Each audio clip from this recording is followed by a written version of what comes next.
Em primeiro lugar, queria agradecer a presença de todos, especialmente ao arquiteto Marco Rodrigues, que acedeu a entrar neste ciclo de conferências, que tem tido a organização da secção regional da Ordem do Algarve, do Alentejo e do mestrado integrado em arquitetura do ISMAT. Tem sido aqui um longo ciclo que ainda terminará no dia 11 de junho. Esta conferência vai ter a moderação do Nuno Rio, a quem passo neste momento a palavra. Obrigado. Olá a todos, muito boa tarde. Desde já obrigado pela vossa presença e também ao arquiteto Marco Rodrigues. Eu vou passar a apresentar o arquiteto. Portanto, o arquiteto Marco Rodrigues nasceu a 3 de dezembro de 1969. É licenciado em Arquitetura pela Universidade de Lusíada de Lisboa, em 1994. Iniciou a sua carreira colaborando no atelier de Francisco Freire e José Neves e Pedro Ravara e Nuno Vidigal, no Baixa Atelier. Em 1995, recém-formado, fez um internship de 1 ano no escritório de arquitetos Kiss & Cathcart Architects PC, em Nova York, tendo paralelamente frequentado a Pearson School of Design no âmbito do programa Associate Degrees for Professionals.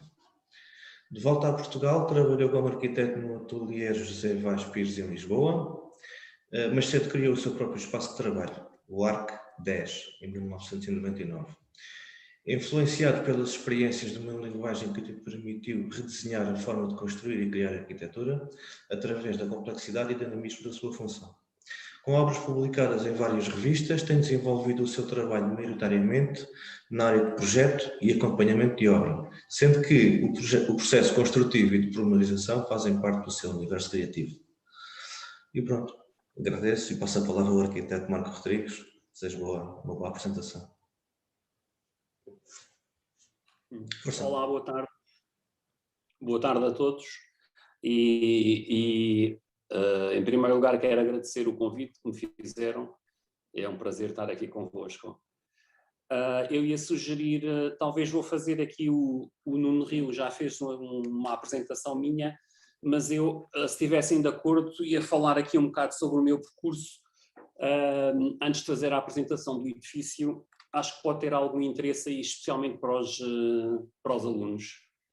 Posso? Vamos a isso. Eu, enquanto moderador, assumo a responsabilidade do deferimento. Ok. Força.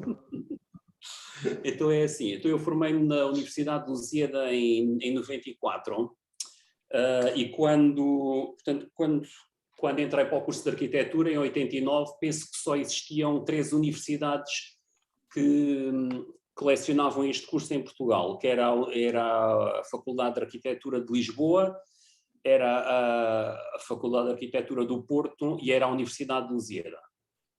A Faculdade de Arquitetura de Lisboa, portanto, era a mais concorrida nessa altura.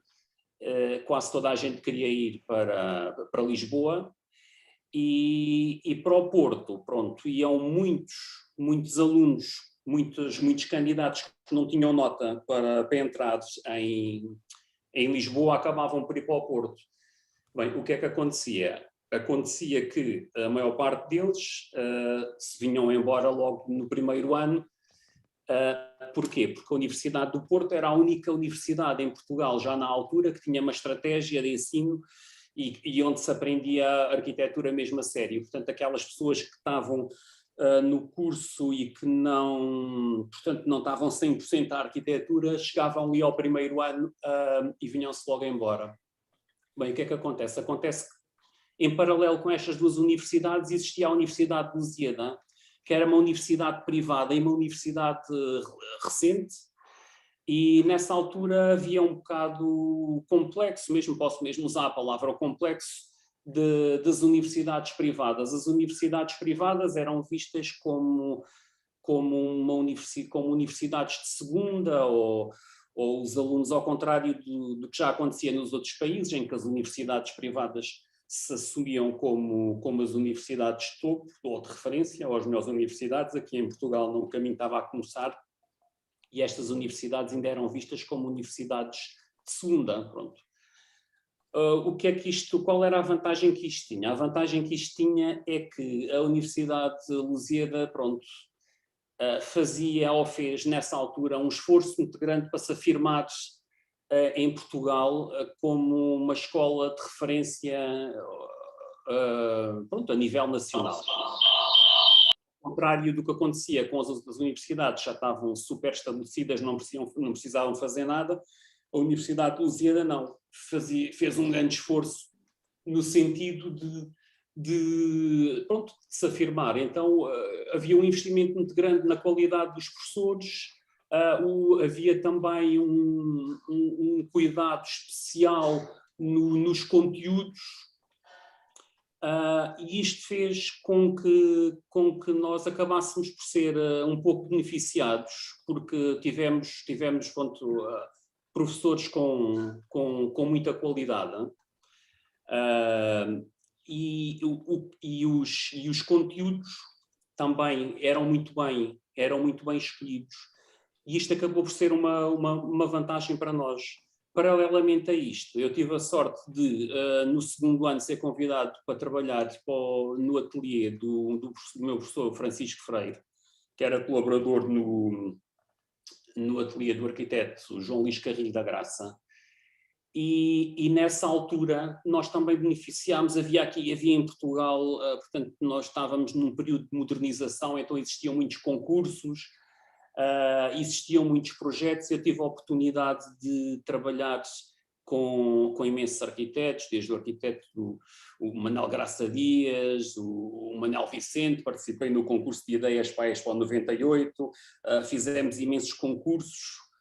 Pronto, quando eu acabei e quando me licenciei, já tinha alguma experiência no mercado de trabalho em vários campos. Mas isto tudo para dizer o quê? Isto tudo para dizer que o facto de, por vezes, nós estarmos a estudar numa universidade em que está numa cidade mais pequena, ou uma universidade que pode ter uma estrutura não tão grande como outras universidades de referência, isso não tem que ser forçosamente uma coisa má, e até pode ser uma coisa boa. Porquê? Porque isso faz com que os alunos, por um lado, se esforcem mais e tentem, portanto, chegar àquele conhecimento que nos é transmitido de uma forma mais fácil, talvez noutros sítios aqui, que façam um esforço maior, e aí a aprendizagem vai ser maior, e também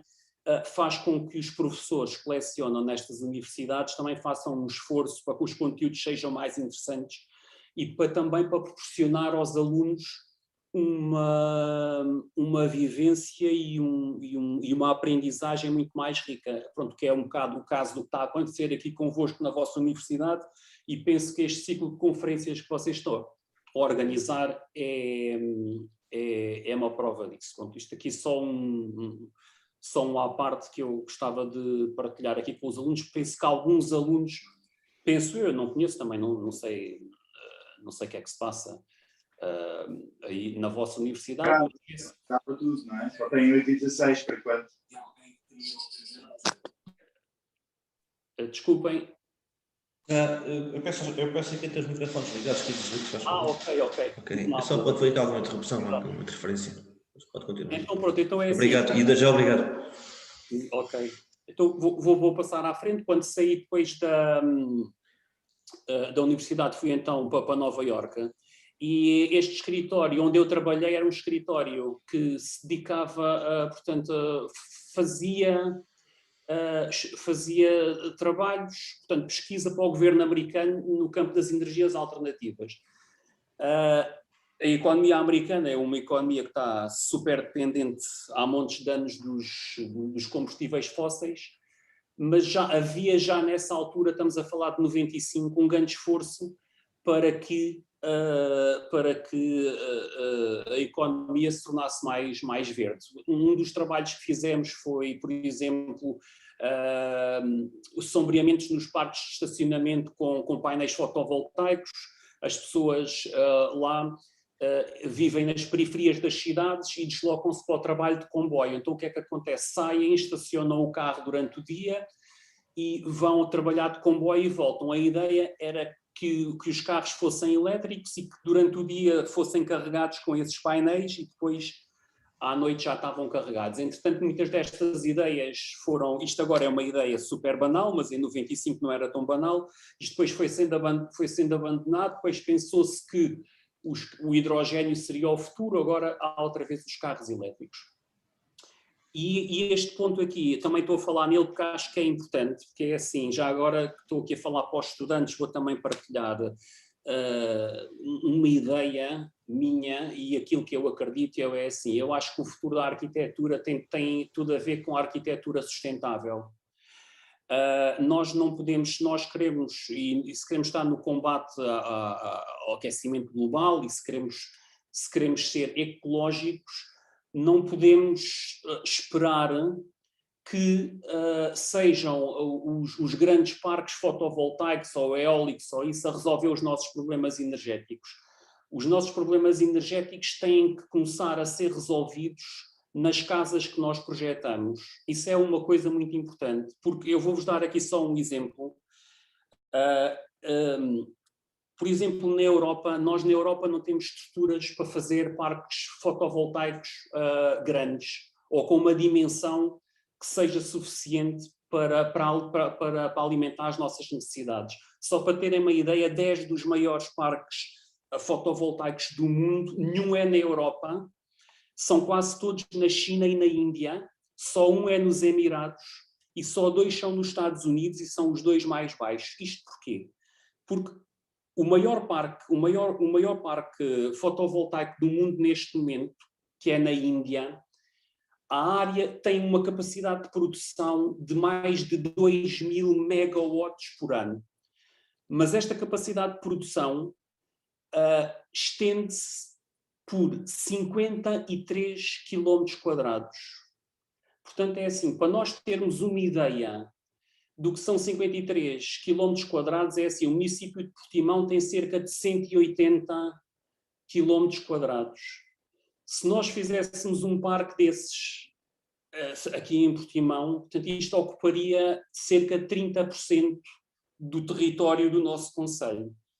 Portanto, isto é só para vos dar uma ideia. E depois ainda tem outro problema. Tem um problema que as extensões destes parques afetam de uma forma enorme a biodiversidade dos nossos ecossistemas e é assim, também no combate às alterações climáticas, a biodiversidade é super, super importante. Nós não vamos lá só pelas energias alternativas, mas vamos lá também pela conservação e pela proteção da biodiversidade. Portanto, isto só para vos dar aqui uma ideia, no meu ponto de vista, que é assim, é muito importante os arquitetos hoje em dia, é muito importante mesmo que tenham a consciência que as casas têm que ser eficientes energeticamente, têm que tirar partido de todas estas novas tecnologias, porque esse, no meu ponto de vista, é o futuro da arquitetura. Bem, mas depois passando à frente, eu depois quando vim lá dos Estados Unidos, também uma chamada muito, muito rápida, eu fui trabalhar para um ateliê em Lisboa e esse ateliê dedicava-se a fazer grandes superfícies. Na altura, eles faziam todos os Carrefours em Portugal.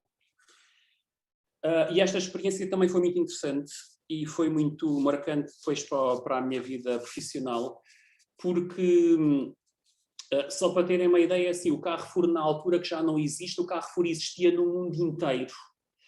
O ateliê responsável por fazer os Carrefours em todo o mundo era um ateliê brasileiro, Cabeça e Sastre, liderado por um arquiteto espanhol, o Juan Cabeça. Esse ateliê em São Paulo trabalhavam 150 arquitetos lá, portanto, na era em que as pessoas todas trabalham por computador, nessa altura já toda a gente trabalhava com CAD, isso, um ateliê com 150 pessoas, só para estarem a ver a dimensão do ateliê. O Carrefour existia na China, existia em todo lado, só há 2 países no mundo onde não existia o Carrefour. Um era nos Estados Unidos, porque eles tentaram abrir lá estes supermercados, mas vinha o K-Market, vinha aquilo tudo, arrasava completamente. E eu até em Espanha, porque os espanhóis só consomem aquilo que é espanhol. E então o Carrefour abriu em Espanha, na altura, e por isso simplesmente os espanhóis não entravam lá, então eles tiveram que mudar, e o Carrefour em Espanha era o preço e qualidade. Bem, mas este trabalho foi interessante, e o que eu fui lá fazer para este ateliê foi ajudar a projetar e acompanhar a obra do Oeiras Park. E esta obra foi muito interessante porque foi a primeira obra em Portugal onde foi utilizada uma estrutura pré-fabricada. Portanto, é assim, nós desenhámos uma malha de 8 metros por 8 metros e todo o projeto andava à volta dessa malha. A estrutura era pré-fabricada, os painéis de fachada pré-fabricados, tudo. E foi uma experiência interessante e deu-me algum conhecimento nesta área. Bem, no fim disto, já muito no fim deste trabalho, e agora a falar um bocadinho aqui sobre o edifício da Praça da República, este edifício que eu vos vou apresentar é um edifício que pertence à minha família, e a história deste edifício é o seguinte: o meu pai tinha ali umas casas, já vos vou mostrar aqui umas imagens, já há muitos anos que tinha comprado, e tinha um projeto pronto para fazer ali, para construir ali um edifício, que tinha sido feito por um colega nosso, e o projeto, pronto, era um projeto muito parecido aos projetos que existem ali naquela praça. E isto estamos a falar do final dos anos 90, e eu e a minha irmã também é arquiteta, a minha irmã é arquiteta na Câmara Municipal de Portimão, mas trabalhava em Fornos de Algodres, coordenava um gabinete de recuperação do património, aquela coisa. Então eu e a minha irmã sentimos um bocado com a obrigação de intervir ali naquele espaço, e pensámos que podíamos fazer ali qualquer coisa, podíamos propor qualquer coisa mais interessante. Não é que o arquiteto, que não vou estar aqui a mencionar nomes, porque não é correto eticamente, não. O arquiteto também não lhe tinha sido pedido para ele fazer nada de especial, senão uma coisa parecida àquilo que havia ali na praça, portanto foi isso que ele ofereceu, mas nós entendemos que tínhamos a obrigação de oferecer ali mais qualquer coisa ali para aquela praça. Então, quando começámos a pegar naquilo, eu depois acabei por ficar à frente disto um bocado mais, porque a minha irmã estava mais ocupada. Tentámos perceber um bocadinho a história ali daquele local. Eu vou tentar partilhar aqui convosco,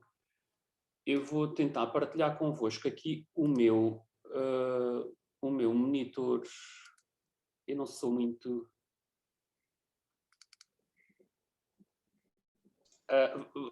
estão a ver? Sim, está. Ver alguma imagem? Sim, está partilhado. Diz Arco 10, depois tens imagens à esquerda, em listagem. Ok. Então é assim, nós começámos por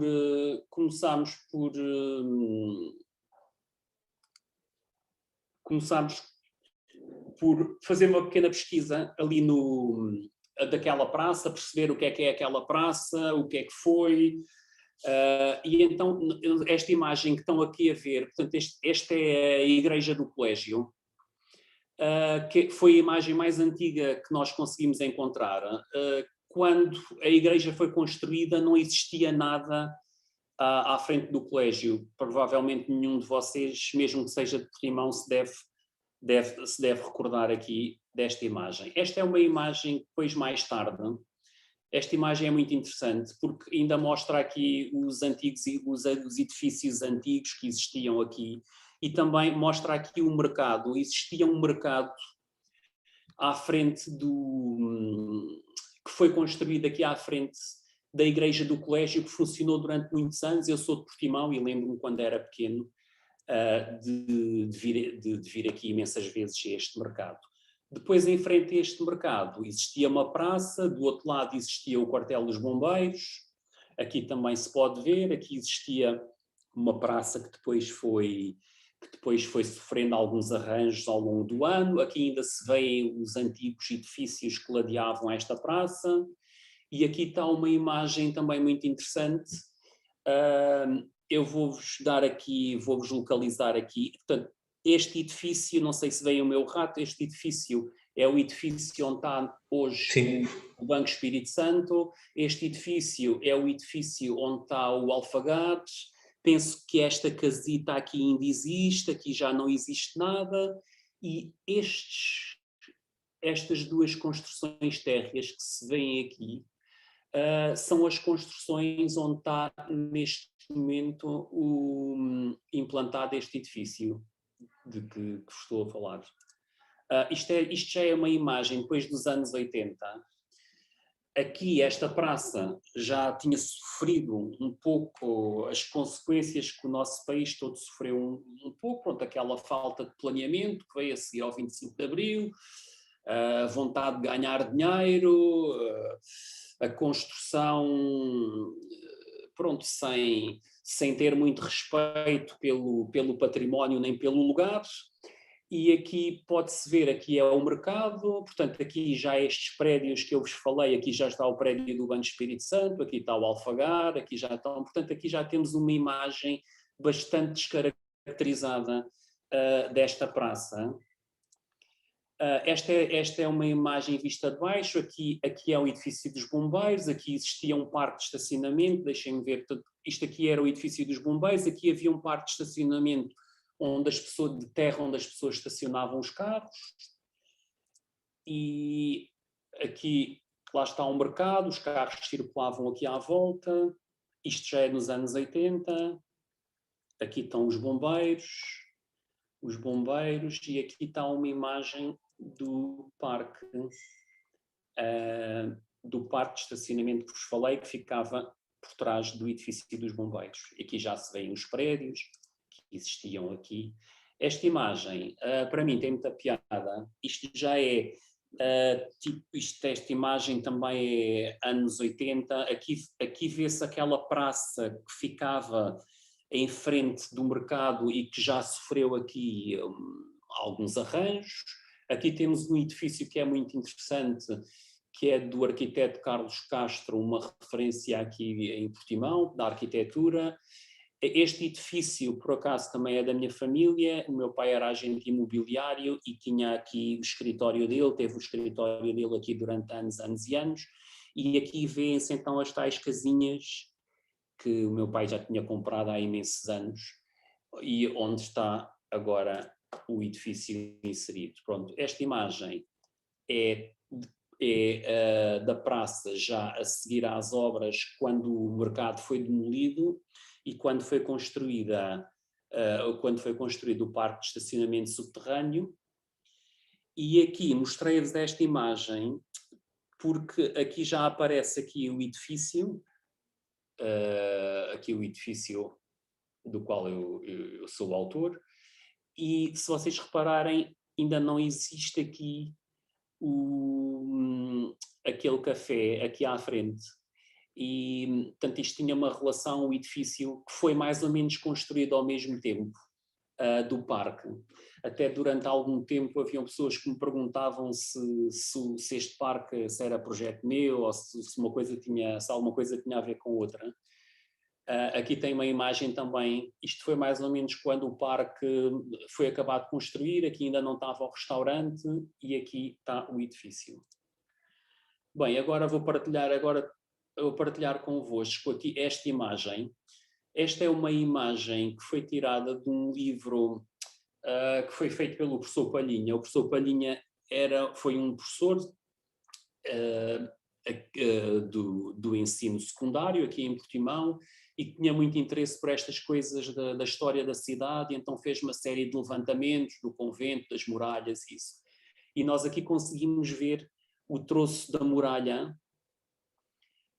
e por aqui por onde ela passava, e eu vou-vos orientar aqui. Portanto, este troço que está aqui, este lote, ou este conjunto de casas, corresponde àquelas casas térreas e ao local da intervenção. Portanto, é assim, nós, depois de analisarmos isto, olharmos para isto tudo, realmente aqui o elemento mais forte, aquilo que poderia agarrar o projeto aqui ao sítio, era realmente a muralha. E então foi a partir da muralha é que nós realmente começámos a construir uma ideia de projeto. Eu vou-vos mostrar aqui uns desenhos e depois já vos mostro umas fotografias para vos falar aqui um bocado. Este é o alçado do edifício. Tá. E vou-vos falar aqui um bocadinho sobre o alçado do edifício. O edifício é um edifício em betão, como todos vocês conhecem. Os elementos que fazem, que suportam o edifício é o betão, é o vidro e é o aço. Eu fui sempre muito apaixonado por betão. Eu sempre gostei muito de construções em betão, na altura quando estava na escola, desde o Taboando até outros. E então, claro que aqui arranjei uma desculpa fabulosa para fazer um edifício em betão. E porquê em betão? Porque o betão é aquela ideia de fortaleza, e a ideia de fortaleza tem a ver com a ideia da muralha. Portanto, a ideia de trazer o betão para a fachada do edifício tem precisamente a ver com esta ideia de fortaleza, muralha. Ao mesmo tempo, era preciso portanto, que isto só faria sentido fazer uma intervenção destas e enaltecer a muralha se a muralha pudesse ser vista também da rua. Daí que o edifício acaba por ser uma caixa de betão com uma caixa de vidro lá dentro, vidro suportado em aço. Eu aqui vou-vos, deixa eu ver se eu consigo... ok. Ora, aqui tenho umas plantas do edifício. Então é assim, a ideia foi expor a muralha. E então, para expor a muralha, era necessário criar um pátio, ou nós sentimos a necessidade de criar um pátio para que as pessoas pudessem ir ao pátio e que pudessem olhar para a muralha, viver a muralha, sentir a muralha. Ao mesmo tempo, eu queria muito que o edifício todo se virasse para a muralha e que a muralha fosse o ponto principal de toda a vivência daquele espaço. Eu sei que muitos de vós não tiveram a oportunidade, o edifício está fechado, funcionou durante muito tempo, agora o Portimão, o centro de Portimão está um pouco ao abandono, entre aspas, e nós fazemos parte também desse abandono, mas isso era tema para outra conversa. Mas para aqueles que tiveram a oportunidade de visitar o edifício, é muito marcante a presença da muralha e realmente ela é visível e todos os pontos apontam para a muralha. Então o edifício tem uma estrutura muito, muito simples, é uma loja e um escritório, era o que se pretendia fazer lá. A cave tem um arrumo e tem uma loja em cave que serve para exposição. Depois o resto do chão tem então o acesso aqui ao pátio e tem um mezanino que todo ele está assente numa estrutura de aço. E acho que a escolha do aço foi muito importante porque era assim, eu queria realmente que o edifício no seu interior fosse muito leve. E o aço permite isso, permite fazer uma estrutura aligeirada, entre aspas. E com o facto de depois todo este pavimento aqui do mezanino em chapa perfurada, nós quando estamos aqui no resto do chão temos realmente, e todo este mezanino não toca no vidro, fica afastado. Portanto, a sensação que nós temos é que estamos realmente ali num espaço muito aberto e todo ele virado para a muralha. Pronto, no último piso tem um escritório que é todo em open space e tem a cobertura lá em cima. Eu vou partilhar aqui convosco algumas imagens do edifício e depois já vos vou mostrar alguns desenhos e vou-vos falar um bocadinho sobre o processo construtivo do edifício e os desafios que é construir um edifício em betão. Porque, como vocês sabem, ou devem imaginar, é assim, o betão foge muito do conceito da construção tradicional, especialmente da construção que é utilizada aqui em Portugal, que fazemos, portanto, são feitas lajes, pilares, são feitas as paredes em alvenaria, depois são abertos roços nas paredes, passam tubos, nos tetos a mesma coisa, é assim, construir em betão não se pode fazer isso, tudo tem que ser muito bem programado, isso só se pode fazer uma vez e tudo tem que ser pensado ao pormenor antes de se avançar com a construção. Isto é uma imagem do edifício, se vocês repararem, aquele desenho que eu vos mostrei e o desenho aqui da fachada são muito parecidos, porque eu desenhei também os painéis e a forma como estes esticadores iam ser aplicados, isso tudo porque é assim, em betão, portanto, não há outra forma de fazer isto, portanto, se isso não é desenhado e não é pensado, temos uma grande probabilidade que saia disparado. Aqui vê-se um pouco o pormenor da fachada. Aqui nós conseguimos ver aquilo que eu estava a dizer, portanto, que é a caixa de betão com a caixa de vidro lá dentro. Portanto, toda esta fachada, todos estes a caixilharia, tudo, eu desenhei isto tudo, também já vos posso mostrar pormenores disso, e já vos vou mostrar. E depois esta ideia do betão com a caixa de vidro lá dentro também tem um pouco a ver com a muralha, porque é assim, esta muralha é uma muralha já muito antiga, frágil, e o vidro também tem essa conexão com a fragilidade, portanto é o bunker, entre aspas, ou a muralha com a fragilidade lá dentro, que é exatamente o mesmo que acontece com a muralha exposta no tardós do edifício. Este é um pormenor muito bonito, que eu acho muito bonito, que é que isto é uma entrada ali na planta, vocês não tiveram oportunidade, existe aqui um WC, e esta é uma entrada em que o vidro fura aqui dentro, e eu gosto muito desta imagem, e aqui consegue-se ver, aqui a caixa, aqui percebe-se bem que temos a caixa de betão e temos a caixa de vidro lá dentro.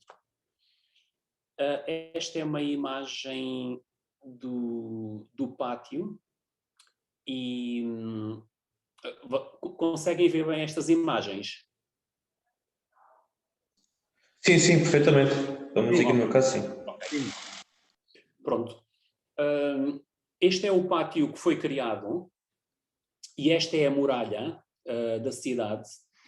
Aqui, se vocês repararem, portanto, o edifício que parece que é muito fechado para a praça, que não é, o edifício é completamente aberto para este pátio e completamente aberto para a muralha, e permite, portanto, este pátio que também é vazado lá em cima, permite ter uma experiência muito, pronto, aqui muito próxima com a muralha e com este símbolo da cidade. Aqui tem mais uma imagem. Este aqui é a muralha, portanto a muralha chegava mais ou menos aqui a esta altura, e eu decidi, achei que era interessante fazer aqui tipo uma moldura à volta da muralha. Portanto, eu podia não ter feito aqui este troço de muralha em betão, mas acho que este troço aqui em cima ainda veio dar mais expressão e veio emoldurar aqui a muralha e lhe dar mais força. E ao mesmo tempo abraça o edifício de um lado ao outro. Pronto, aqui vê-se muito bem portanto, que isto é um pátio a céu aberto e vê-se bastante bem. Este é o piso do mezanino, o resto do chão, e aqui temos o piso do escritório.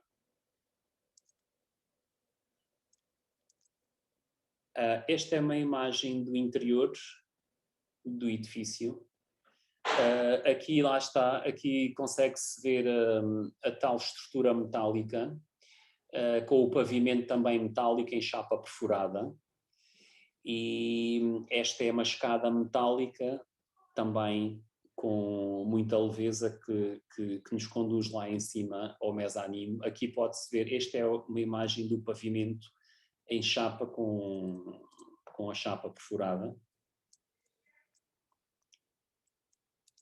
E aqui já é uma vista do mezanino. Portanto, como veem, aqui eu gosto muito desta imagem, porque esta imagem acho que simboliza muito bem aquilo que era pretendido neste projeto. Se vocês repararem, nós estamos aqui no primeiro andar e, portanto, a vista para a praça está completamente bloqueada. A única coisa que se consegue ver aqui deste primeiro andar são as pessoas que passam lá embaixo no passeio e nós somos obrigados, tudo nos obriga a olharmos aqui para este lado, que é realmente o lado que tem a muralha da cidade. Esta é outra imagem, também dá para perceber muito bem essa ideia, e aqui também. E esta é uma vista ao lado de fora, em que, portanto, se vê a loja cá em baixo e o mezanino lá em cima. Eu vou-vos mostrar aqui alguns desenhos. Isto não vos mostrei depois os cortes. Estes são os cortes do edifício.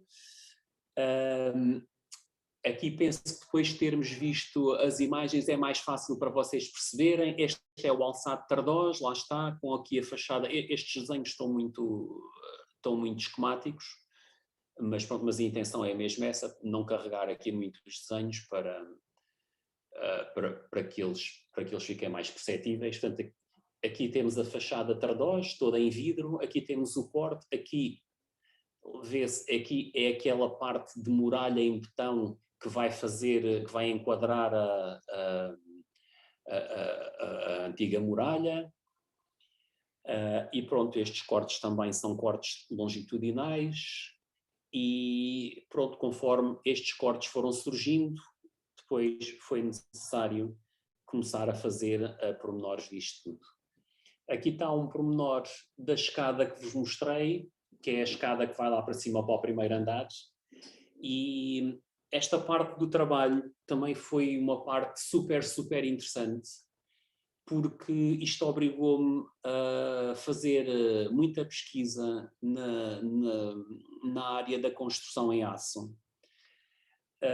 Eu fui ver imensas coisas, até na altura o Souto Moura tinha feito um contentor em aço que estava na alfândega do Porto, e foi uma das obras que fui visitar, inclusivamente, ver como é que ele tinha feito aqueles pormenores, os encaixes, os aparafusamentos, aquilo tudo. E depois, pronto, comecei a desenvolver tudo isto teve que ser tudo neste edifício foi desenhado, as portas, as montras. Aqui consegue-se ver um pormenor melhor da escada.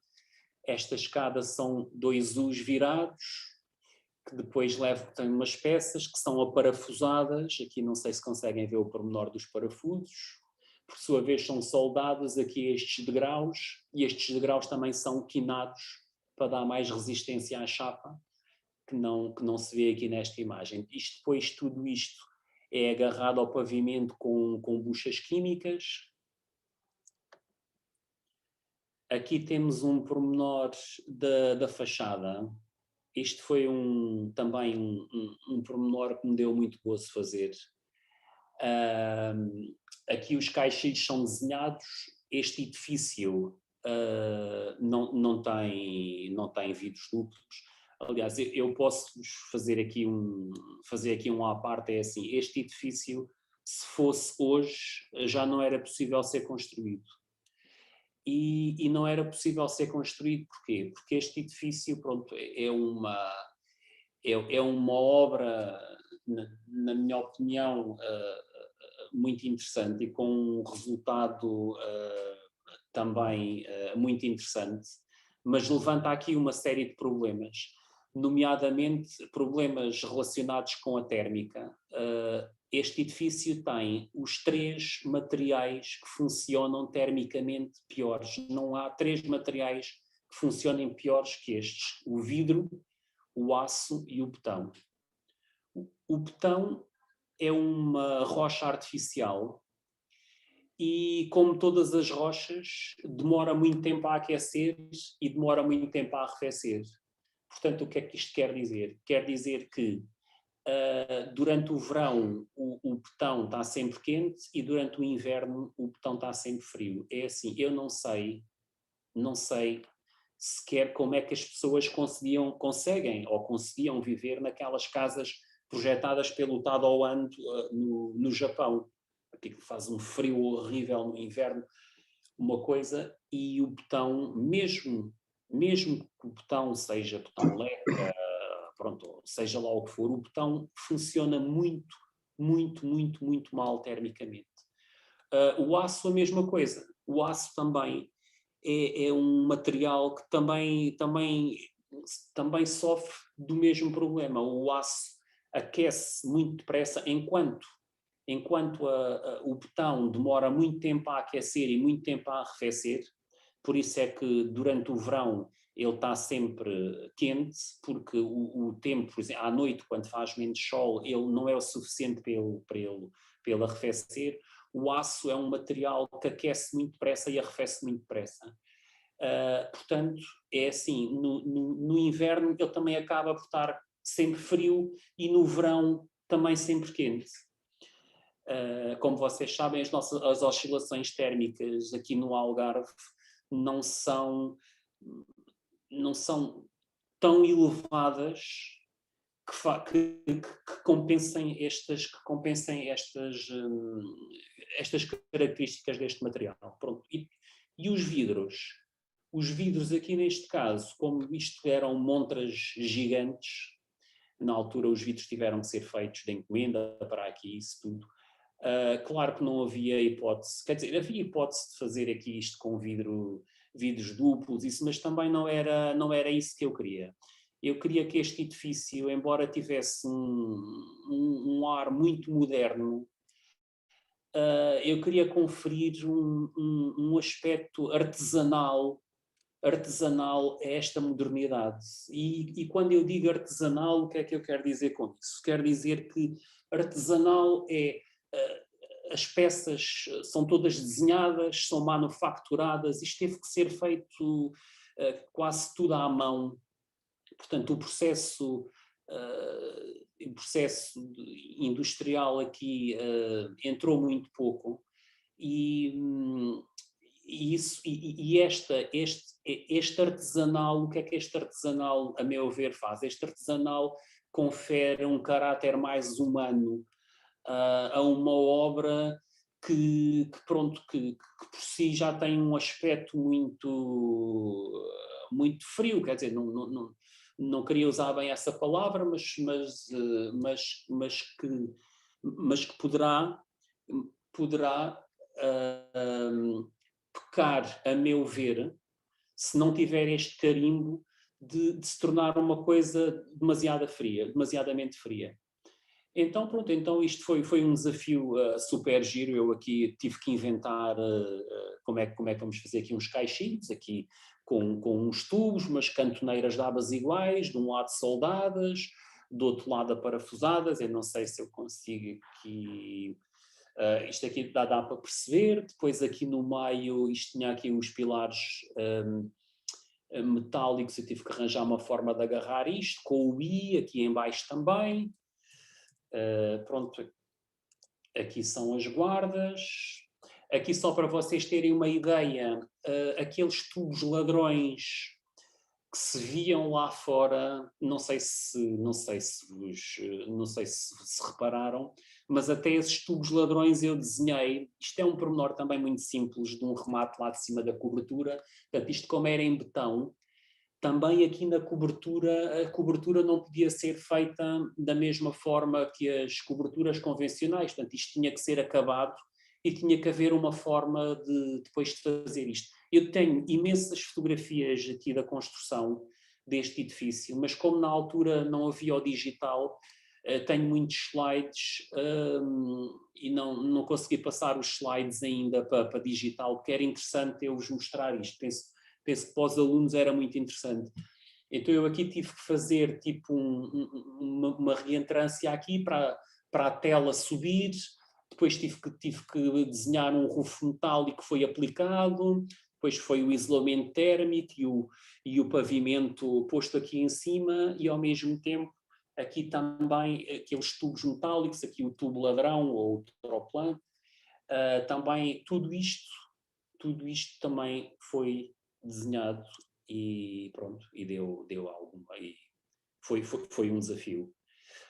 Aqui também vos vou mostrar, também penso que pode ser interessante para vós, é assim, isto, claro, todos os projetos das especialidades tiveram que ser feitos antes do edifício começar a ser construído. Isto é um esquema do ar-condicionado, das alimentações do ar-condicionado, portanto, para os tubos de cobre, e também o esgoto, porque as unidades split têm um esgoto, esse esgoto tem que ser pensado, e tudo isto teve que ser inserido dentro da confragem, quando estavam a fazer aqui estas muralhas em betão, ou estes muros em betão. Todos estes tubos tiveram que ficar logo lá dentro, tiveram que ser muito bem, portanto, muito bem aplicados e agarrados com as medidas específicas que eu fornecia, para depois, quando isto é desconfrado, portanto, ficarem logo aqui os negativos para que estas coisas pudessem ser aplicadas. A mesma coisa com a água e com os esgotos. Isto aqui também é um esquema das entradas da eletricidade por cima, água, ventilações, que também, claro, tiveram todas que ser pensadas e tiveram todas que ser colocadas antes das betonagens.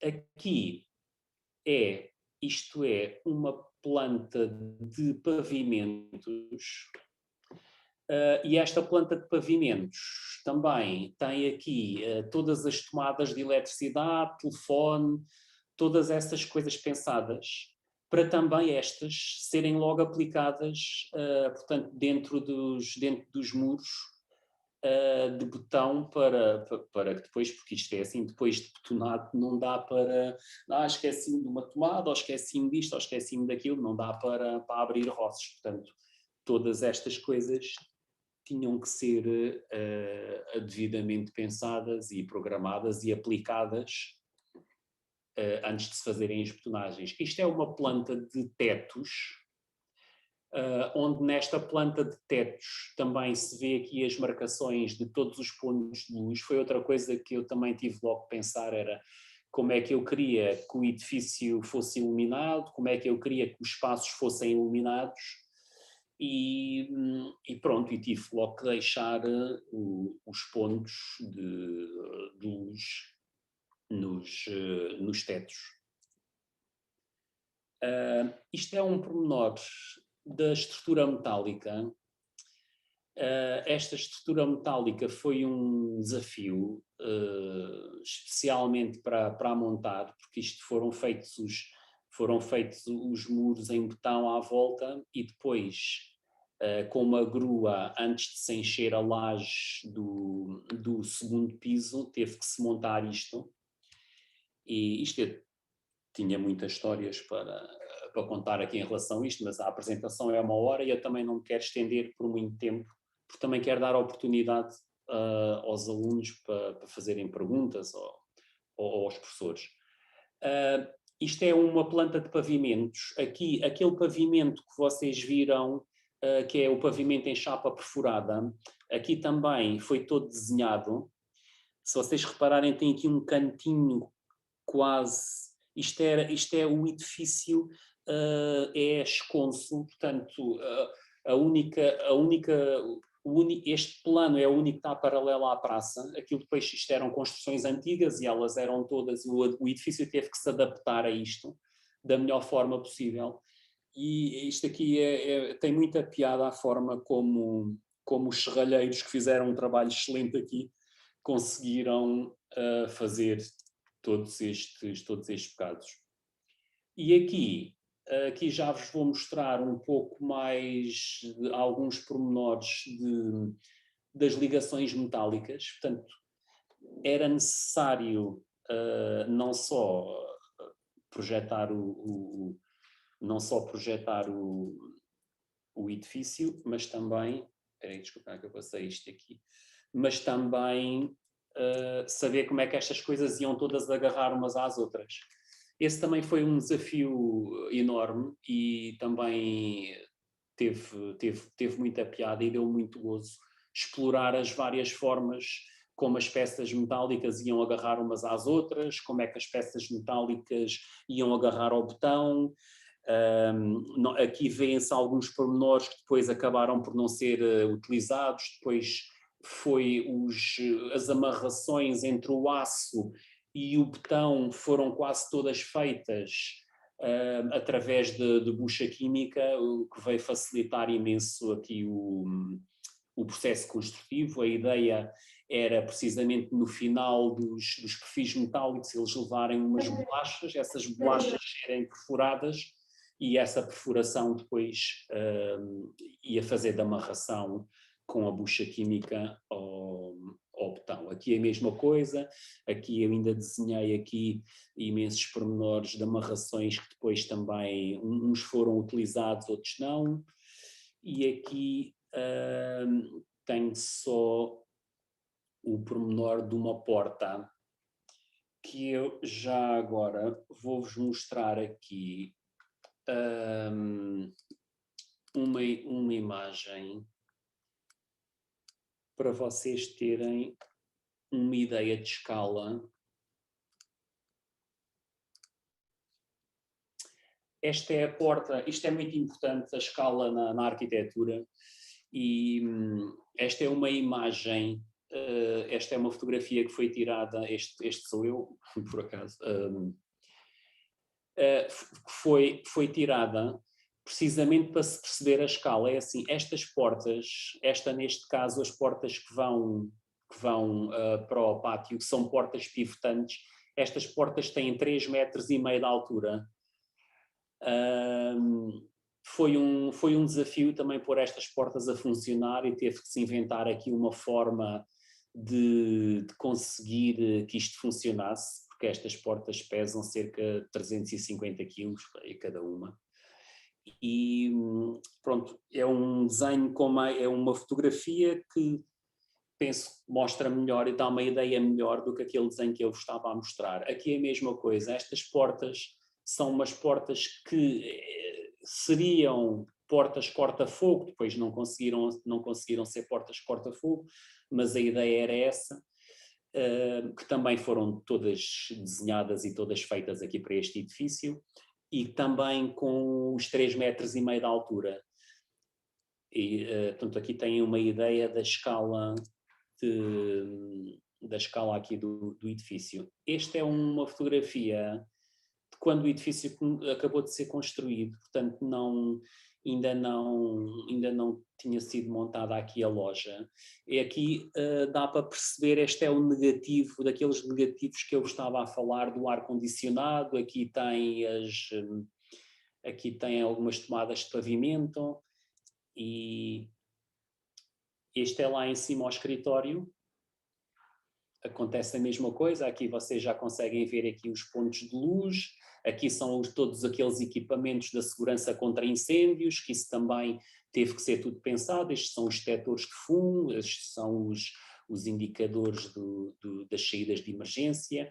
E aqui e lá em cima, naquelas fotografias anteriores não tenho para vos mostrar, mas aqui em cima, pronto, tem este pormenor que ainda não falei e que faria todo o sentido no escritório, que é o rasgo que se vê lá em cima do edifício.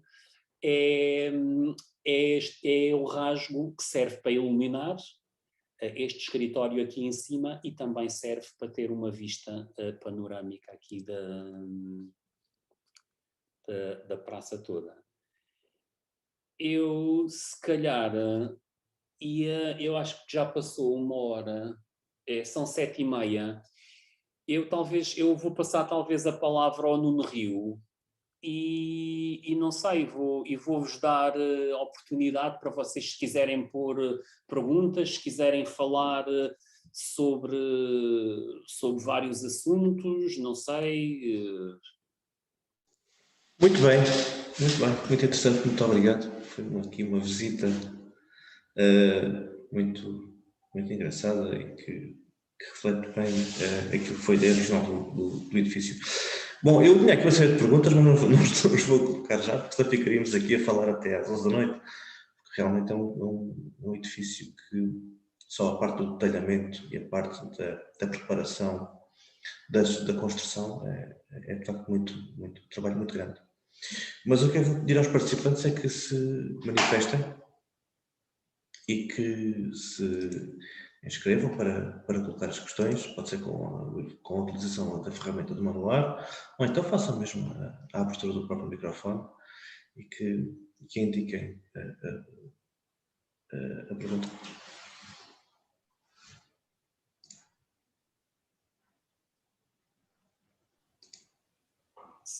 Se quiserem falar sobre outro tema, sobre os temas anteriores também que falei, podemos aprofundar um pouco mais, é como quiserem. Eu posso abrir as hostes, se não se importa. Força. Olá, Marco.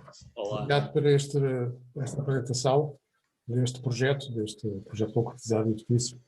Eu passei lá a semana passada, sou sincero, a próxima vez que passar junto ao edifício, não conheço porque não estou a feito, terei mais curiosidade, e se puder entrar dentro com todo o gosto, porque há aqui uma série de elementos que são muito interessantes de visualizar em termos de nós construtivos, e a apresentação foi fortuita nesse sentido. Queria começar também por, de alguma forma, enaltecer um bocadinho a entrada relativamente à apresentação, e fez-me recordar o pavilhão de Milau, que quase partilhámos juntos. Eu acabei de 95 no nome de vida, e de alguma forma fez-me aqui recordar alguns temas. A pergunta que eu queria fazer é muito rápida, visto que esta apresentação teve um caráter construtivo, e acho que isso foi um ponto bastante positivo, relativamente a uma série de pormenores que não são fáceis de resolver em termos de construção, datado, porque hoje, efetivamente, será mais complexo, mais complicado resolver algumas questões na área da térmica, da acústica e de outras especialidades que estão ligadas à arquitetura e que condicionam, né? Evidentemente, que são uma questão que temos que tentar resolver onde projetamos, e temos que pensar nessas curiosidades todas, nessas complexidades todas, corrigir. Mas, de facto, há aqui um conjunto de questões que são comprimidos e que têm que ser analisadas, e que obrigam um grande esforço de desenho, de inquietações, digamos assim, não só de resoluções em termos de concepções arquitetónicas, quer sejam comungadas com outros exemplos, como bem referiste, quer seja ao nível de desenho pormenor. Mas há aqui uma questão, pronto, visto que estamos nesta parte do processo construtivo, e isso acho que é o mais pertinente para esta aula e para esta apresentação para os alunos. Há aqui uma questão que eu desconhecia a muralha também, pronto, obviamente é uma falha minha como conhecedor da cidade. Relativamente ao IGESPA, isso não foi falado, era importante também, acho que tentar referir isso. Houve aqui alguma relação do projeto com instituições, esta proximidade da muralha, esta relação comunicante que depois que inseres com este pátio, que não é tão visível do lado do exterior, e que de alguma forma pronto, é pena não se perceber esta intimidade que o edifício de alguma forma transmite, mas esta relação que houve em termos de licenciamentos, de discussões com antigos IGESPAR, presumo que tenha sido a entidade que licenciou na altura, como é que foi essa relação, para se perceber também que às vezes as opções arquitetónicas também têm que ser enquadradas com o embate das instituições, que às vezes também não são tão fortuitas para tentarmos resolver os problemas. Portanto, há aqui uma série de conjuntos, não só processos construtivos, mas se calhar até de arrojo, digamos assim, de intenção da arquitetura, que esta era interessante explicar isso a quem vai ser arquiteto já amanhã, que vai encontrar estas dificuldades quando pretende projetar ou inserir a tal modernidade, a contemporaneidade nos espaços que tem para utilizar. Era isso, de resto, agradecer também esta apresentação, acho que é um excelente evento, como eu digo, tenho muita curiosidade em visitar, na próxima vez que volto a Portimão e para toda essa questão. Okay? Obrigado. Muito bem, obrigado. Vamos à próxima questão. Faço aqui um conjunto de 3 questões e depois as respostas. Mas alguém? Bom, então eu sou auto-inscrito. Eu também queria, uma das minhas questões tem a ver com a parte do licenciamento, por acaso a parte do licenciamento e o parecer do GESPAR, mas uma pergunta bastante pertinente. A minha questão também tem a ver, mas é com a parte da fachada do edifício. No fundo, aquilo que foi feito foi uma alteração completa, não é? Profunda daquilo dos desenhos existentes. E todos nós sabemos que, por vezes, não é fácil lidar com os câmaras municipais, com os PDMs e com os recheus, porque existe sempre uma tentativa, pelo menos uma indicação de se construir em função das pré-existências. Neste caso existe ali, isso me permite praticamente uma alteração, não é? Quer dizer, aquilo ali é uma ideia arrasadora em relação ao que existia. A minha questão tem a ver mais com como é que foi nessa altura. Isso já foi há 20 anos, mais ou menos atrás. Imagino que isso tenha sido uma questão muito problemática e que tenha motivado, se calhar, muita persistência e intensidade da parte de quem solicita o licenciamento. Eu gostava que o Marco comentasse isso, se pudesse, e se tivesse ainda recordações desses momentos, porque isso é uma questão que deve ser recorrente, não é? Em todos os colegas. Ok. Sim, se calhar vamos para as respostas. Bem, ok, obrigado pelas questões. É assim, realmente essas perguntas são super pertinentes, não é? Porque a vida de arquiteto é lidar todos os dias com estas coisas. Mas é assim, curiosamente, o processo de licenciamento deste projeto foi um processo bastante pacífico. Pacífico mesmo. O que acontece é o seguinte, isto tinha um projeto aprovado aqui anterior, para já a pré-existência era muito pobre, como vocês puderam verificar ali, nas fotografias que eu apresentei, daquele pequeno estudo que nós fizemos antes de pensarmos aqui um bocado com isto. Eu adorava que isto tivesse aqui uma pré-existência, que tivesse algum valor arquitetónico para poder tirar partido disso, porque eu acho muito interessante mesmo essa forma de intervenção na cidade, que é, pronto, recuperar aquilo que é bom para recuperar e depois não nos limitarmos só a recuperarmos, mas adicionarmos algo mais e conferirmos um valor extra àquilo que já tem valor. Eu penso que intervir, neste caso, intervir na cidade, intervir nos centros históricos, tem tudo a ver com isso, tem a ver com pronto, contribuir e adicionar valor àquilo que já tem valor. O que acontece é que isto foi no final dos anos 90, e existia um projeto já aprovado para aqui, que eu já vos falei anteriormente, e o projeto, a única coisa que fazia é o que os outros projetos do lado fazem, é o edifício do banco e todos os edifícios ali por aquela rua abaixo, que eram portanto, os edifícios encostavam à muralha, não destruíam a muralha, mas por isso simplesmente encostavam à muralha. Portanto, como vocês podem perceber, é assim, este nível de exigência é um nível de exigência muito, muito baixo.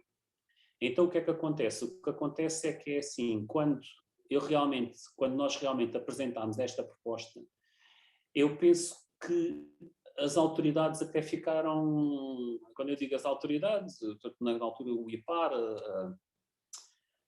até a própria Câmara Municipal, ficaram até um pouco surpreendidos com esta proposta, não estavam à espera que fosse apresentada uma proposta destas. O que é que isto quer dizer? Não estavam à espera que fosse um particular a propor que se fizesse uma coisa destas, porque na realidade, na verdade, deveriam ser as câmaras municipais, os institutos que tomam conta do património, que deviam fazer este tipo de exigências para estas intervenções nestas zonas, nestas áreas da cidade onde existem elementos que podem ter interesse histórico. E é assim, o facto de nós termos um espaço, portanto, para construir um edifício numa zona que é uma zona nobre da cidade, portanto, que é no centro da cidade, e estarmos a perder 40 metros quadrados por piso de espaço construído para fazermos um pátio, e para que desse pátio se pudesse vislumbrar a muralha de Portimão, é uma coisa que, aos olhos se calhar do investidor mais comum, ou seja lá o que for, é uma coisa que não faz muito sentido. Portanto, neste caso específico, as entidades receberam de uma forma muito positiva este projeto, tanto a Câmara Municipal como o IPAR, e houve alturas em que o edifício, de uma forma discreta, até foi dado como exemplo para realmente para matar um bocado isto que o Nuno estava a dizer, que pronto, que a ideia é não deixar fazer coisas que sejam inovadoras, a ideia é sermos conservadores, mas não, é assim, este edifício acho que é um bom exemplo daquilo que pode ser, isto modéstia à parte, não estou aqui com, pronto, mas nesse sentido acho que é um bom exemplo daquilo que pode ser uma intervenção na zona histórica, uma intervenção que realmente, como o Nuno disse, que é completamente radical, isto entra completamente em conflito, entre aspas, com tudo que existe. Se aquele edificado já assim um pouco descaracterizado, fruto de, pronto, aquelas intervenções dos anos 80, aquelas coisas já chocam um bocado, este edifício não deixa de chocar, embora choque de uma forma diferente. Mas portanto, só para vos dizer que eu penso e acredito, e eu continuo a fazer projetos e fazer arquitetura, e continuo a acreditar que nós, como arquitetos, o nosso papel é realmente inovar, apresentar alternativas que realmente que façam sentido e que consigam entrar em ruptura com esses valores, que são os valores comuns, mas é para isso que nós somos arquitetos, não é? É para vermos um bocadinho mais à frente disso, porque é assim, este edifício é um edifício um bocado erudito, não é? Entre aspas, é assim, para o comum dos cidadãos, e nós não somos obrigados, as pessoas não são obrigadas a ter conhecimento para gostarem de uma coisa. E é assim, se calhar para se gostar deste edifício nós já temos que ir um bocadinho mais além, já temos que saber um bocadinho mais da história da cidade, apreciar um bocadinho mais a arquitetura, saber o que é intervir na cidade, saber o que é que são edifícios, o que é que não são. Mas pronto, mas isto para vos dizer que eu acredito que ainda hoje estas entidades com quem nós lidamos todos os dias estão abertas sempre a este tipo de intervenções e este tipo de ideias. Quem aparece com uma ideia que de alguma forma consegue reinventar um lugar que já existe ali há uma série de tempo, a percepção que eu tenho das coisas é que essa ideia é bem acolhida. Obrigado. Só aqui fazer. Era a resposta que eu pretendia, era desmistificar um pouco essa relação que às vezes existe ao receio da intervenção em determinados lugares ou com determinadas especificidades, obviamente. Estamos a falar do sítio arqueológico, a falar do contexto urbano, em que a diferenciação ou esse arrojo que se pretende da arquitetura e essa capacidade de poder resolver um problema pode, de facto, ajudar a valorizar esse enquadramento. E pela experiência que tenho também, parece que seja uma política também das entidades, nomeadamente as entidades ligadas ao património, o JASPAR, o IPAR, a DGPC, favorecem este tipo de intervenção. Portanto, acho que essa valorização também parte um pouco pela aposta das entidades e a premissa, se o quisermos, se a arquitetura o justificar e tiver características para isso. Isto parece-me um bom exemplo, este exemplo que o Marco trouxe, um excelente exemplo relativamente a esta desmistificação que às vezes não pode existir, mas que não existe, e que acho que as entidades, neste caso, estão aqui para apoiar, como bem referenciaste e como bem verificaste. Okay, muito obrigado. Muito bem. Posso fazer uma pergunta? Sim, vamos aqui à segunda ronda de perguntas. Eu, Rui Vargas, não é? Sim. Olá, Marco. Rui, estás bom, pá? Está tudo a andar e tu? Há quanto tempo? Está bem.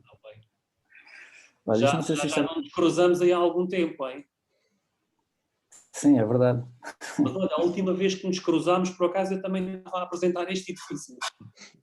Foi. É verdade. Eu conheço bem o edifício, é um edifício lindíssimo. Já organizámos umas coisas impecáveis até, contigo. Olha, é assim, a minha pergunta vem agora desta questão do último tema, ou pelo menos destas questões que foram lançadas aí. Tu no início começaste a falar em sustentabilidade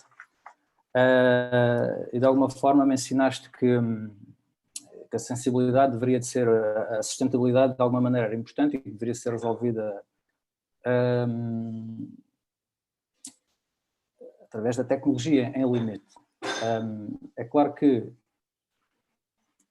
primeiro gostaria de perceber, se tu conseguisses aprofundar um bocadinho mais o que é que tu queres dizer com isso, porque eu tenho e consigo relacionar um bocado com este edifício que tens aqui, que é uma coisa, este edifício interessa-me bastante.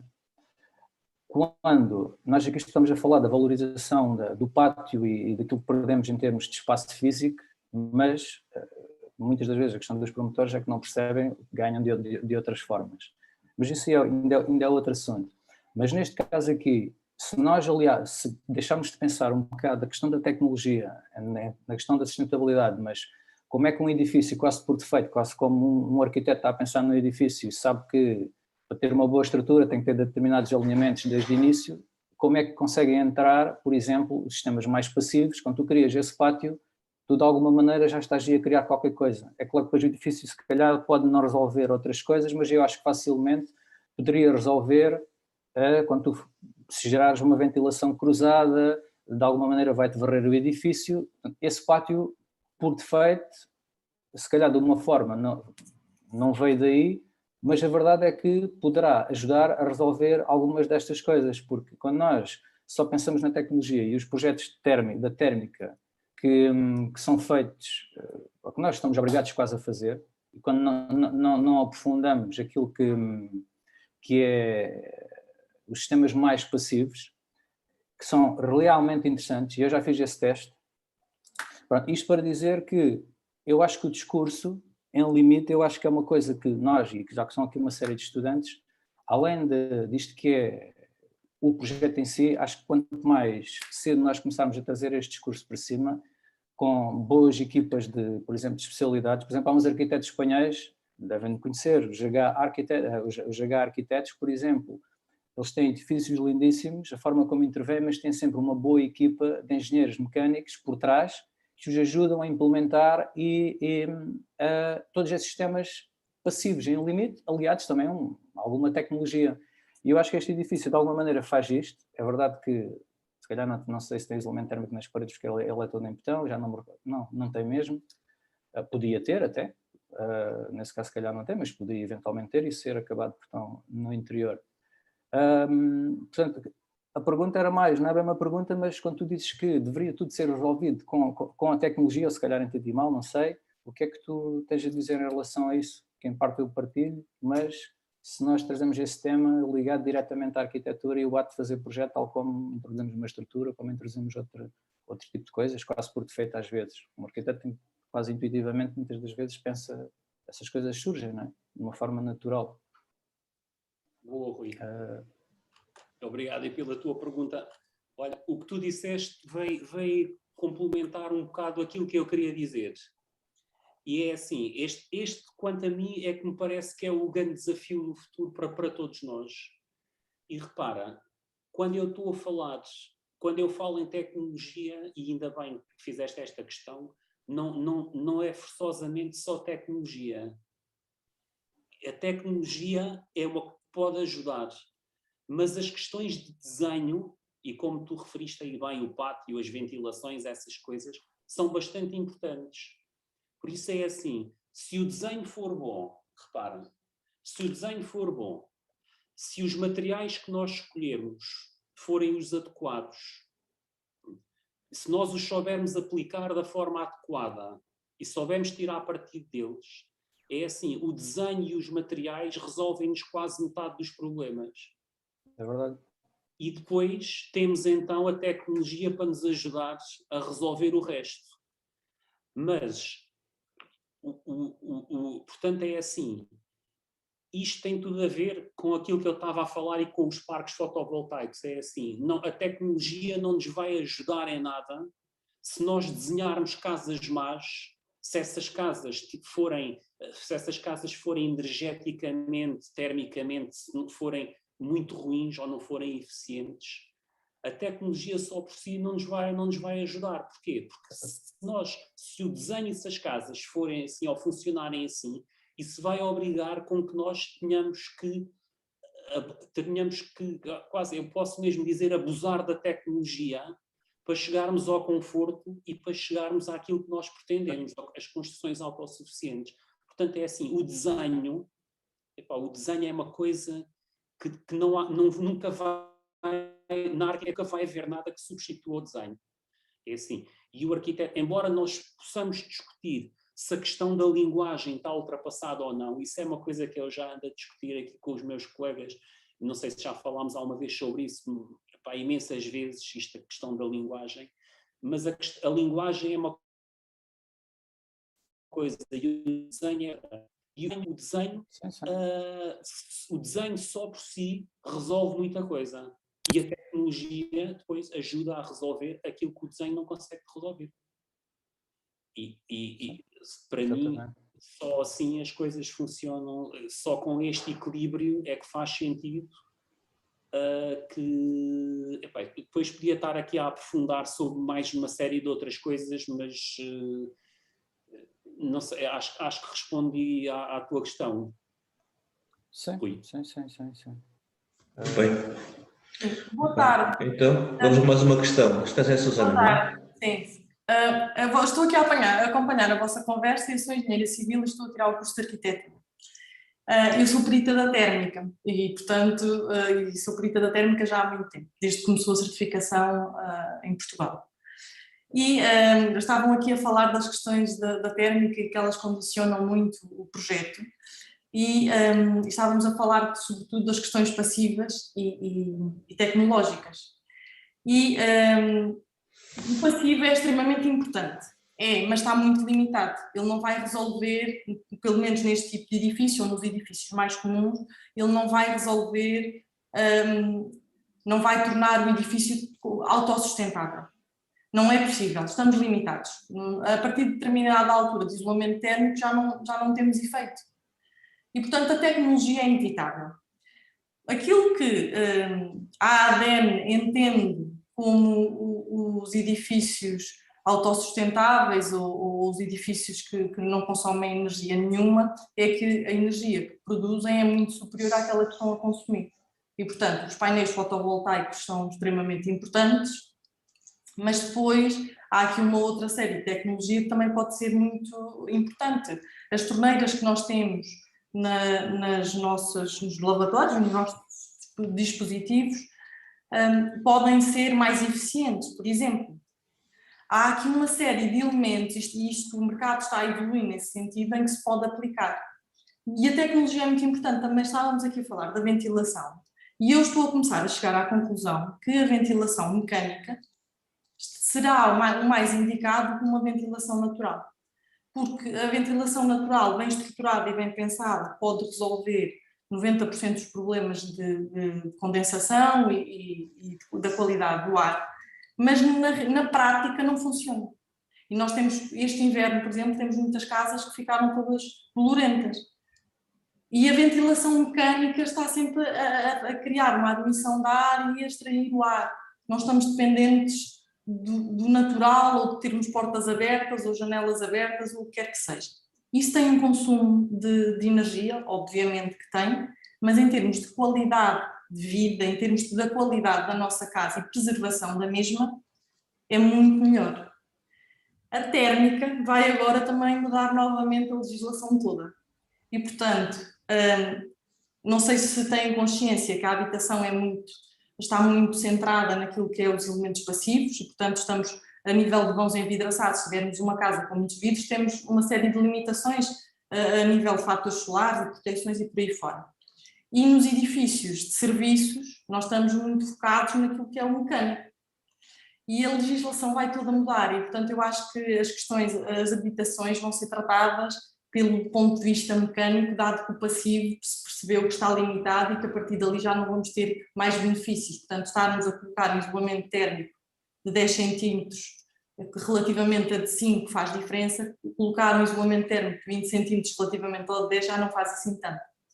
Pronto, e era só isto. Muito bem, muito obrigado, Susana.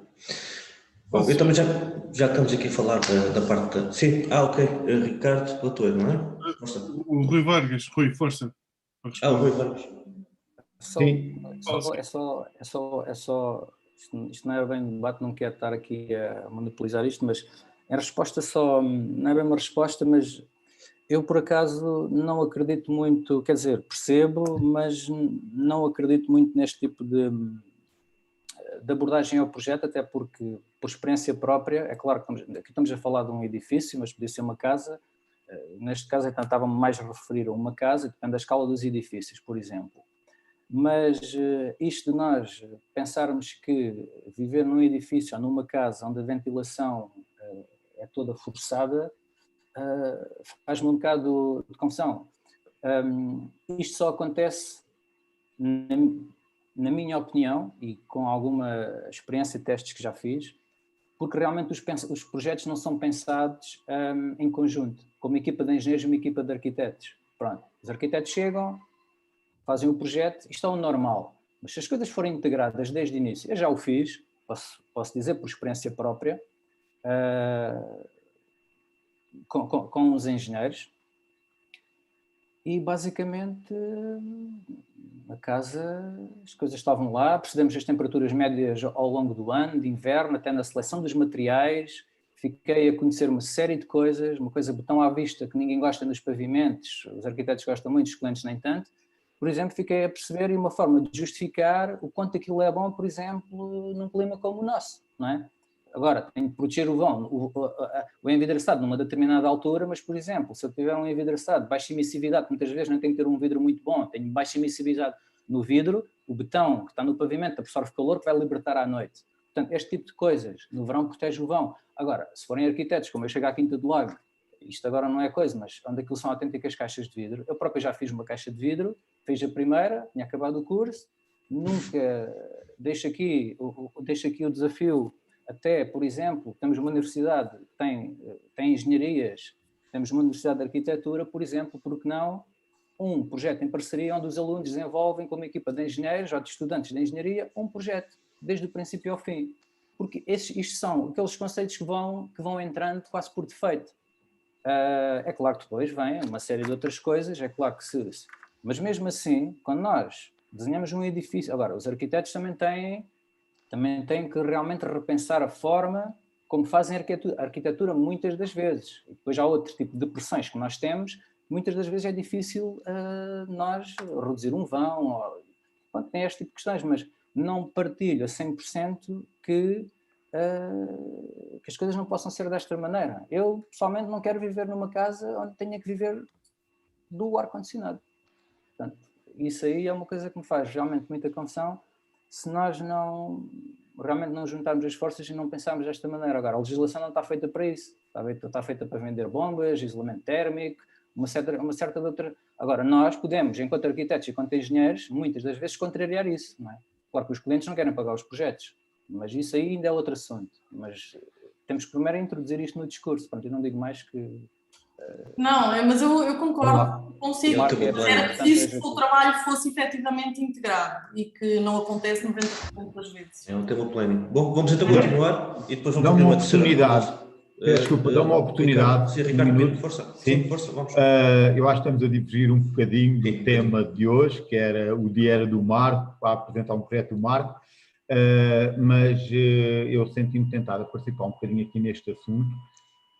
Acho que o Rui foi muito meigo da forma como pôs a questão, eu concordo com ele inteiramente, e há aqui uma questão, e sobretudo acho importante para os alunos, e tem tudo a ver e tem inclusivamente a ver com o projeto do Marco. Começa por falar de sustentabilidade e depois apresenta um edifício de betão lá cedido, mas nós temos um problema na arquitetura, e não vou falar de engenharia, mas a verdade é que nas especialidades todas que envolvem a construção de uma obra, e uma construção de uma obra como esta que o Marco apresentou, todas as especialidades têm legislação que protegem a qualidade da mesma.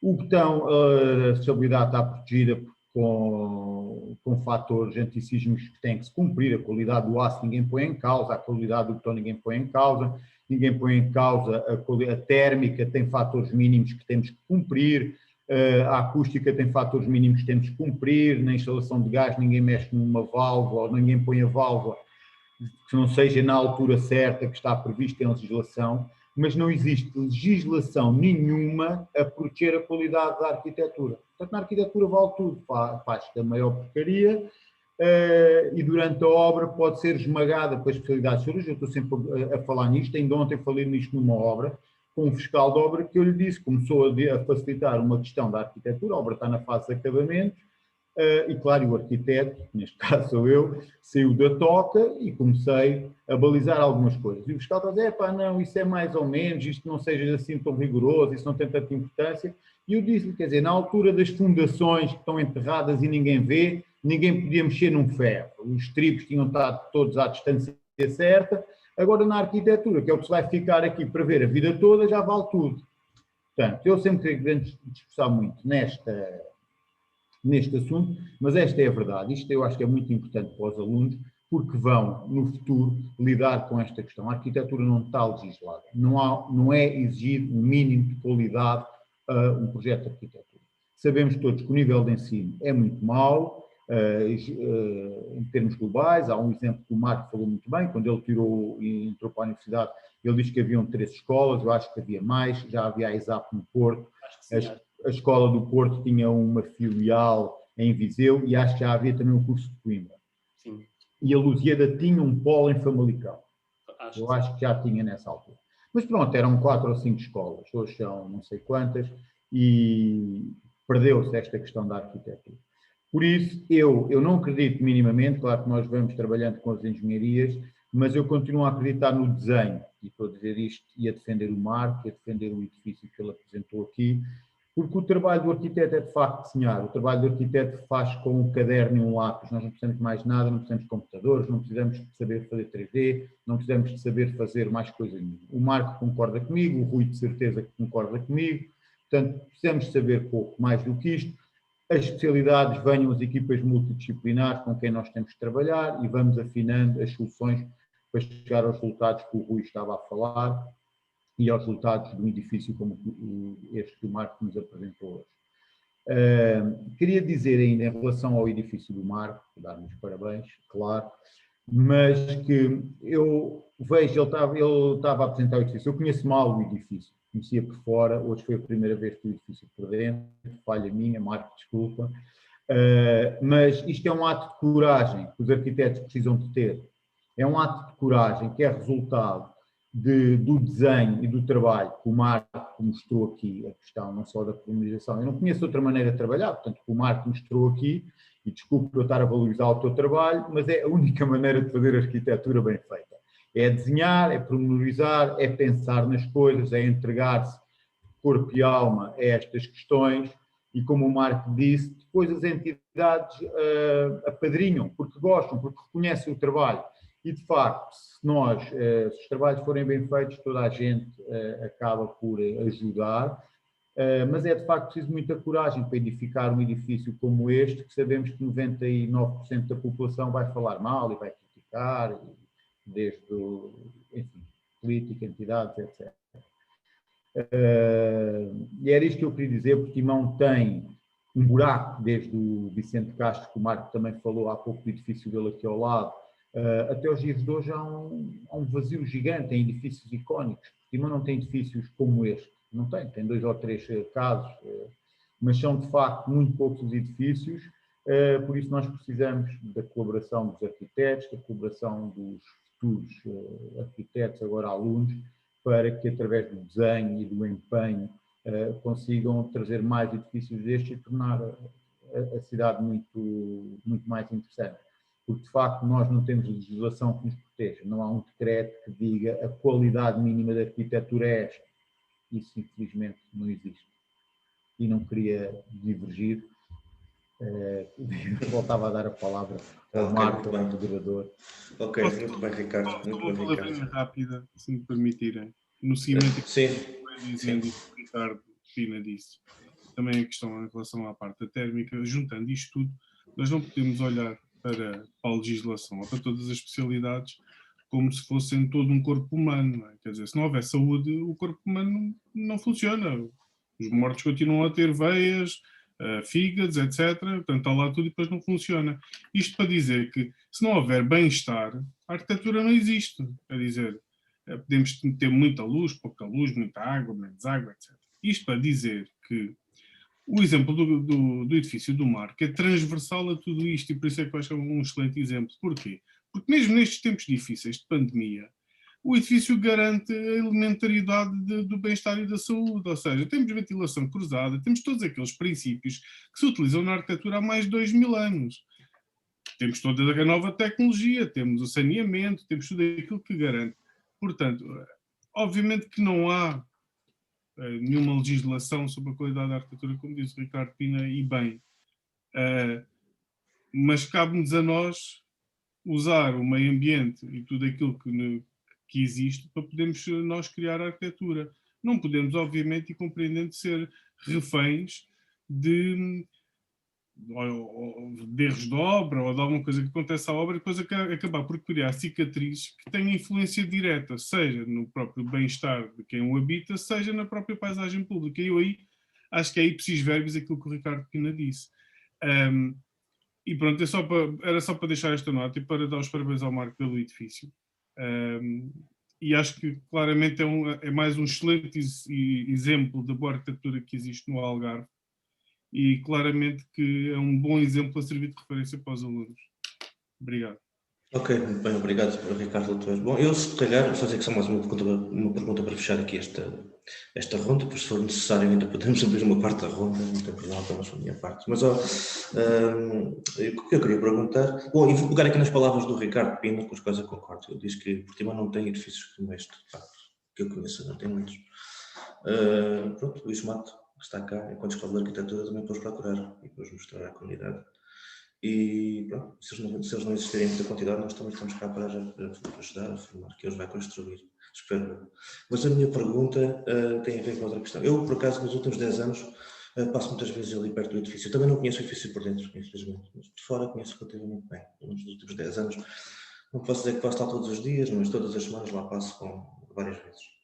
E aquilo que eu noto é que o edifício, apesar de estar encerrado, ele tem um aspecto relativamente bom, ou bastante bom, ou mesmo muito bom, quando comparo com as fotografias que foram aqui apresentadas da fase inicial da construção. E aquilo que eu queria perguntar era se o Ricardo nos podia dar aqui uma ajuda e dar aqui um bocadinho a receita daquilo que é o edifício. Isto é, o edifício tem uma fachada predominantemente em betão, tem ali um vão enorme de 15 metros, ou mais, presumo, eu não estive a medir, mas até seguramente mais de 15 metros. E o que eu queria perguntar é uma questão muito simples. Se eu fosse agora construir, ou qualquer um dos que estão aqui a vir, fôssemos agora construir um edifício com uma fachada de betão e, enfim, os mesmos moldes, conselhos é que nós poderíamos receber agora para que ele se mantivesse, enfim, sem grandes problemas de manutenção durante muito tempo. Eu recordo que existem em Portugal edifícios muito mais recentes que custaram milhões e que neste momento estão completamente degradados e estão a cair aos pedaços em edifícios públicos. E, portanto, a arquitetura, como disse aqui o Ricardo, como o Ricardo Pina, a arquitetura convém que seja boa e bem feita. Não é? E, portanto, fica aqui então a questão. Essa questão foi para mim ou foi para o Ricardo? Não, foi para si. Eu fiz confusão, estava aqui a falar do Ricardo Pina e depois... Ok, obrigado. Se entenderam que era para o Ricardo Pina, não, é mesmo para o Marco, é para o Marco, eu fiz confusão com o João. Só fazer aqui um pequeno apanhado do que o Ricardo Pina disse, o Rui também, e peço desculpa que não também quem é que interviu também foi o... Foi a Susana, foi o Ricardo Pina, o Ricardo Latoeiro e o Rui. Okay. É assim, basicamente estou de acordo com tudo o que foi dito, mas em relação a isso ainda poderia acrescentar aqui algumas coisas, mas não vou agora entrar por aí. Se houver oportunidade ou se houver interesse, podemos falar sobre isso um bocadinho mais tarde. Agora é assim, em relação a essa questão, realmente é interessante isto que o Nuno está a dizer, porque é assim, nós não nos podemos esquecer de uma coisa, que é, nós também como arquitetos, há coisas que não conseguimos controlar. E esta questão dos materiais é uma delas. Não conseguimos controlar a 100%. E por não conseguirmos controlar a 100%, é que temos que saber tirar partido dos materiais que utilizamos, da forma como eles envelhecem. Isto só para dizer que é assim, nós temos um muro e se pomos uma chapa de aço em cima do muro e se essa chapa de aço não é tratada, nós temos que ter a consciência que é assim, que passado poucos anos, esse muro vai estar todo escorrido com ferrugem dessa chapa. Porquê? Porque a chapa não é tratada, a chapa começa a entrar em corrosão, chove, a água escorre pelo muro e vai haver ferrugem ali. Agora é assim, ou nós temos consciência que isso vai acontecer e é isso que nós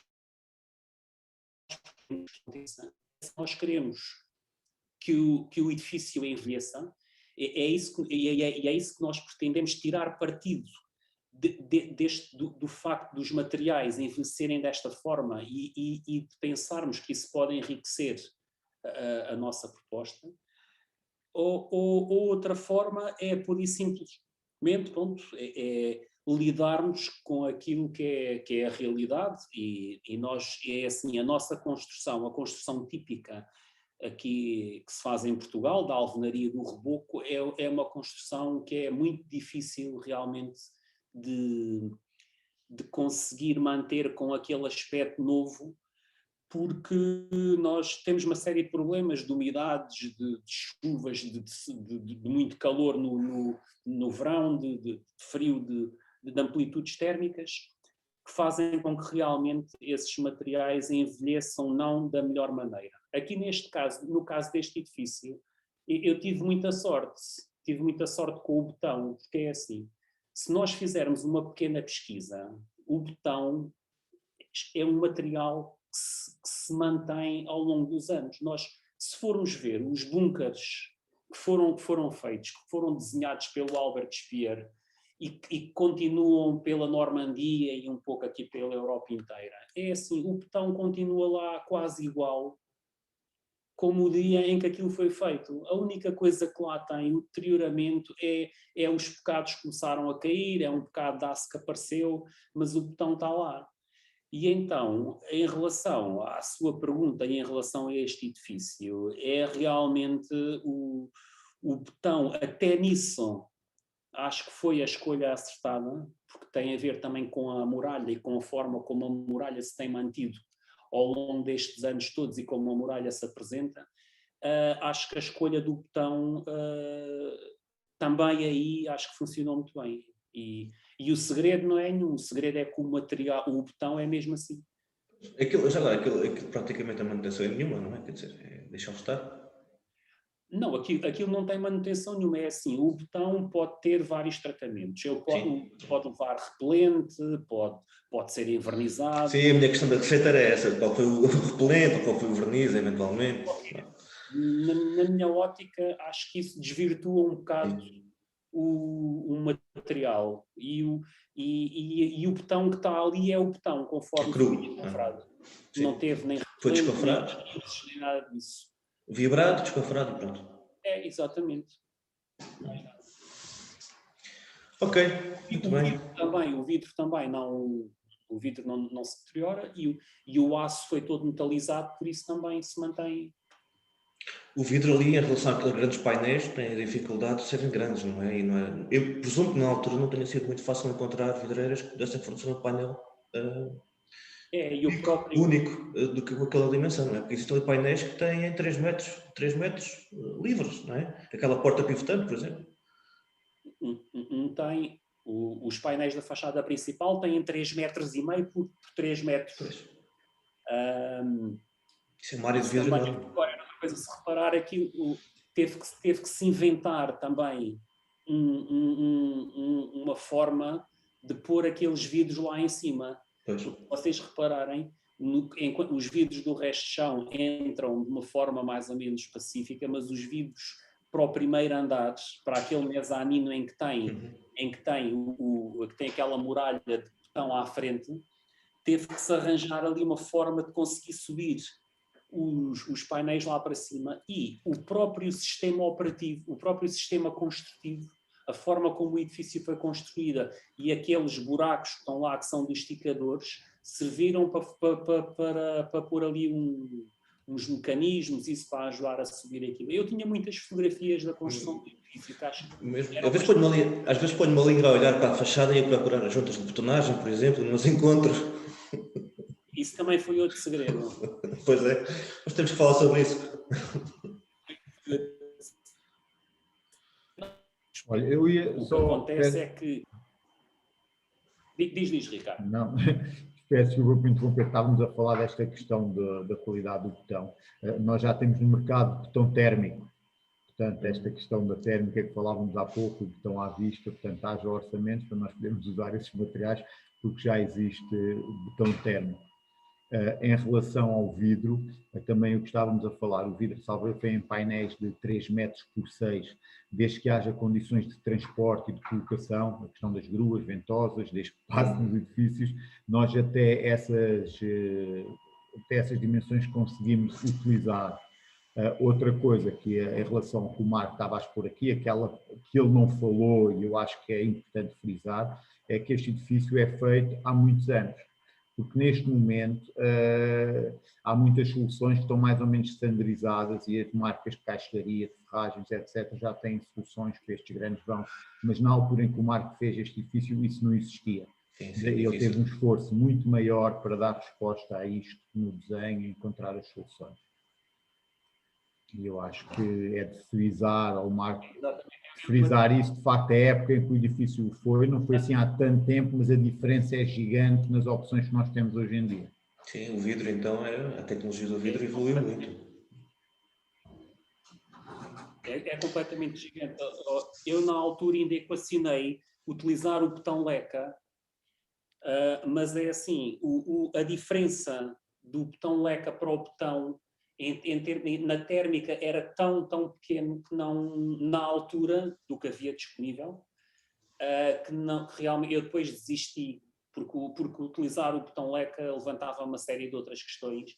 E depois desisti, mas é como o Ricardo disse, este edifício já foi construído há 20 anos. E na altura já existiam muitas soluções, mas claro que agora existem muito mais soluções. É assim, há 20 anos para cá, em termos de materiais e de soluções técnicas e isso tudo, é quase o dia da noite. Sim, mas a parte do vidro... Muito bem. Bem, vou interromper mais uma vez. A marca portuguesa de caixilharias, a Mordena Window, tem uma janela feita com 12 metros de altura. Sim. E que funciona. Portanto, estamos a falar do correspondente a um edifício de 4 pisos num vão único. Portanto, hoje em dia haja dinheiro. Sim, haja dinheiro. A questão é essa. Sim, mas mais importante que o dinheiro do que as soluções tecnológicas é, de facto, o desenho. Eu gosto de frisar esta questão e dou os parabéns ao Marco neste edifício precisamente por isso, precisamente pelo desenho, porque este edifício resulta dessa capacidade e dessa vontade dele, não resulta da cópia ou da réplica de um modelo qualquer ou de um outro edifício qualquer do norte da Europa, que é um erro que hoje caímos muito e depois caímos nos problemas de térmica, etc. Portanto, esta questão do desenho que eu acho que se deve sobrepor a tudo isso e que o Marco aqui teve e teve muito bem. Muito bem, neste caso, penso que estamos mais inscritos, mais participantes. Cabe-me então agradecer ao Marco Rodrigues a disponibilidade que teve para nos... Sim? Desculpa que eu estou a controlar o microfone, vou tentar pôr-me aqui à frente. Ok, força. Não, é só para agradecer a participação de todos e sobretudo Marco pelo eu conheço o edifício por dentro, já que ninguém conhece.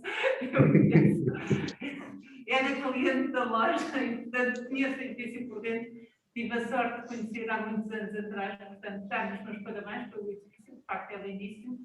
Agradecer a apresentação que fez, que foi bastante explicativa e, de facto, se um dia tiver esses slides de obra todos traçados, estamos sempre portas abertas para receber e para ver o processo construtivo, que acho que é de todo o interesse neste âmbito académico. Muito bem, muito obrigado. Então, cabe a mim despedir-me de todos. Agradeço a vossa disponibilidade, agradeço as questões que foram feitas e agradeço em especial ao Marco Rodrigues toda a disponibilidade, toda a paciência, a forma como mostrou a sua obra. E pronto, pode ser que no futuro tenhamos a oportunidade de voltar a conversar sobre este edifício, espero bem que sim. Muito obrigado a todos então, e até à próxima. Agradeço, obrigado. Obrigada.